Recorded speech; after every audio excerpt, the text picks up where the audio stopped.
when increasing Google ad budget gets you worse results. What do? You have a Google Ads campaign that's working really well, and you want to raise the budget to get more conversions. It feels like the right move. Spend more, get more sales. The problem is, increasing your budget the wrong way can hurt performance fast and gets you worse results. Today I explain why that happens and show you how to scale smart with minimal budget waste. Hi, I'm Clarice Lin, the ROI Doctor. I help Shopify store owners like you double their revenue with profitable Google Ads.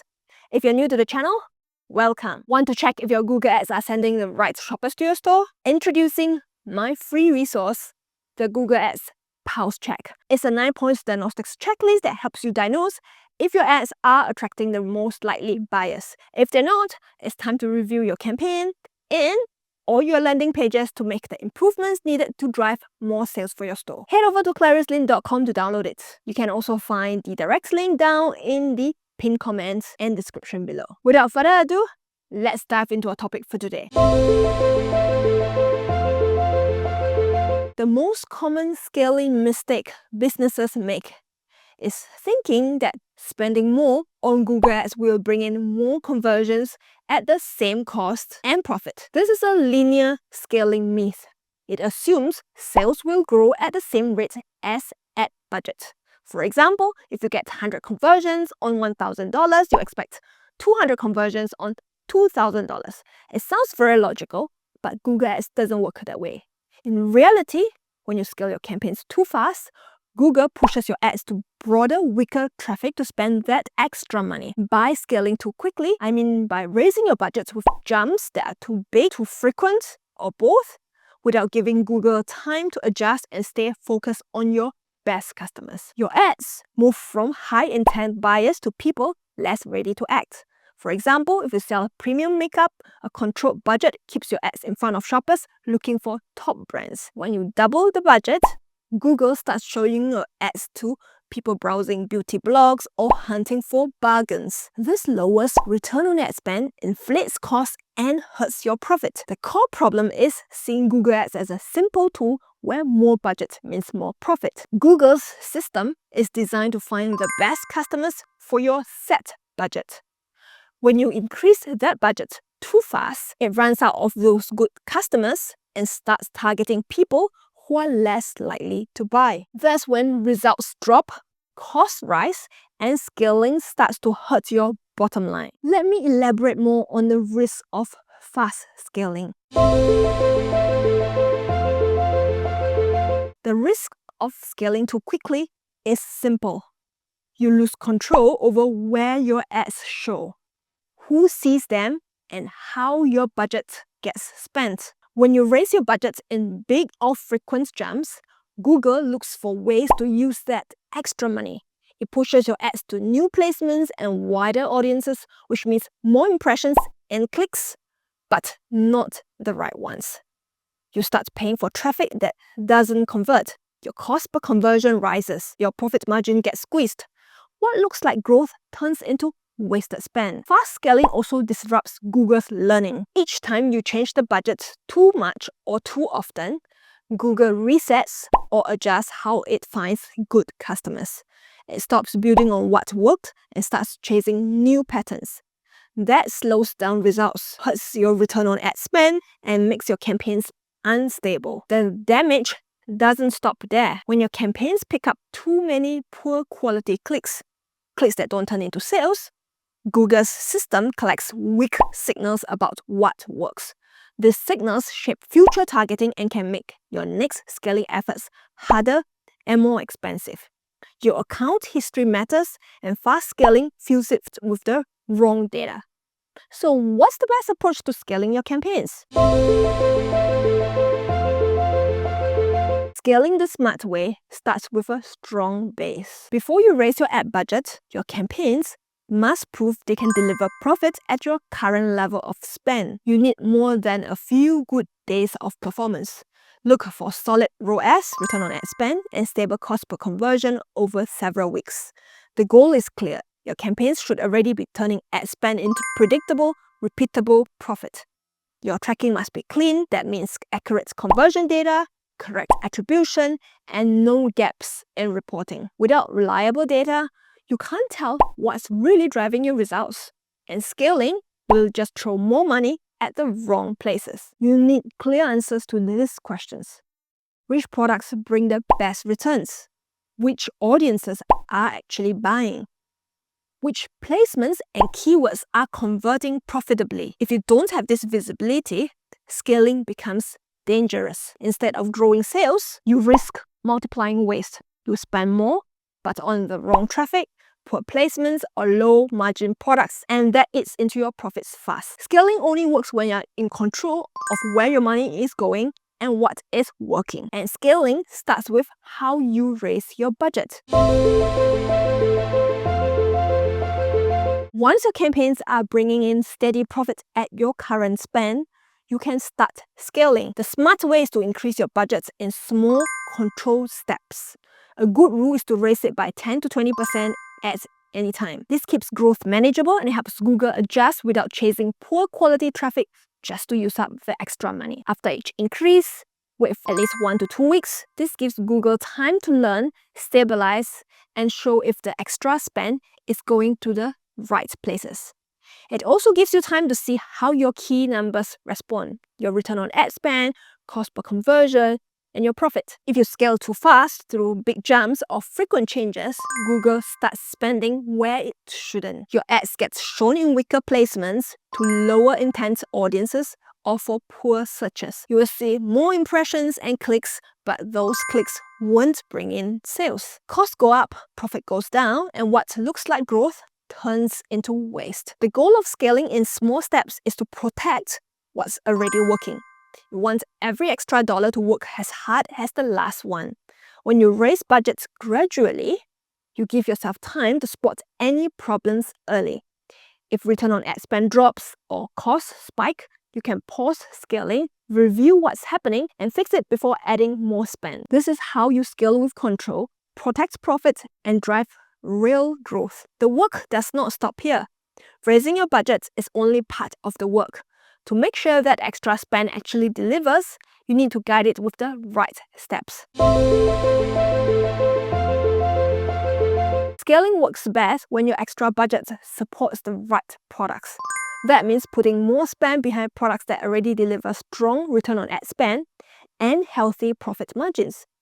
These are the products that not only sell, but also help grow your profit. Focus your budget on your best sellers. Prioritize items that have proven they can convert well at a good cost. When setting up your campaigns or ad groups, group products that perform at a similar level. Put your best sellers and high profit margin products together where they can get the budget they deserve. Keep low performance out. If you mix poor products with good ones in the same campaign or ad group, Google will often waste extra budgets on the weaker products. These are the products that might get lots of clicks, but they don't turn into sales, or they bring in sales at too high a cost. When you raise your budget and poor performing products are still active, Google tries to spend that new budget across the full product mix. The good products get some of it, but the poor ones soak up more than they should. The result is wasted spend, a drop in return on ad spend, and shrinking profit. Worse, Google starts learning from bad data. It picks up signals from the low quality clicks and weak sales, which hurts future targeting. To get the best results, be very strict. Only scale products that have shown they can deliver. Set up campaigns or ad groups where budgets flows into your strongest products. Remove or pause poor performance before scaling so every extra dollar or pound works hard to bring in profit. This is how you stay in control when scaling and keep growth healthy. Once you focus your budget on the right products, the ones that already deliver strong profit, the next step is to make sure those products are set up to perform at their best. That's where product optimization comes in. When you raise your budget for your performance mix or shopping ads, product optimization becomes even more important. More budget means more impressions, more clicks, and more chances for Google to match your ads to searches. If your product data isn't strong, that extra spend gets wasted fast. Here's why. When titles are vague, images are weak, descriptions are unclear, or clear details are missing, Google can't match your products to the right searches. Your ads start showing up for the wrong shoppers, people who aren't really interested in what you're selling. You get more clicks, but those clicks don't turn into sales. Your costs rise and your profit drops. Product optimization protects your budget. It helps your ads show up for people who are ready to buy. That starts with strong titles. Every title should include the key details people search for, like product type, size, color, material, or important features. Instead of men's jacket, say men's waterproof running jacket, large, black. That level of detail brings in buyers who know what they want. Your descriptions and product highlights matter too. Use them to show what makes your product a smart choice for your customers. Share key specs like length, width, height, material weight, or key functions. If these details are missing, Google can't target the right searches, and shoppers can't tell if your product meets their needs. Images are just as important. When budget goes up, your products get seen more. Low quality or unclear images lose clicks to better looking competitors. Use sharp, high quality images that look good on mobile. When your product data is complete, Google can place your ads in front of the right people. That means your extra budget works hard to bring in real sales and real profit. That's how you make scaling pay off.